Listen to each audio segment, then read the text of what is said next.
ابو ہریرہ رضی اللہ عنہ ارشاد فرماتے ہیں کہ نبی کریم صلی اللہ علیہ وسلم نے ایک شخص کو کھڑے ہو کر پانی پیتے دیکھا تو اسے حکم دیا کہ تم نے جو کچھ بھی پیا ہے اسے الٹی کر کے نکال دو۔ اس شخص نے عرض کیا، کیوں اے اللہ کے نبی صلی اللہ علیہ وسلم؟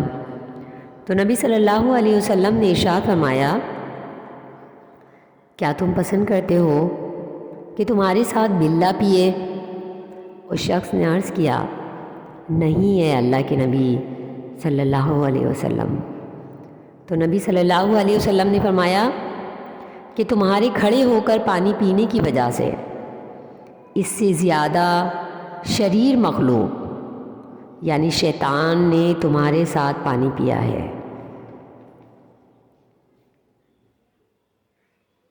مسند احمد 7990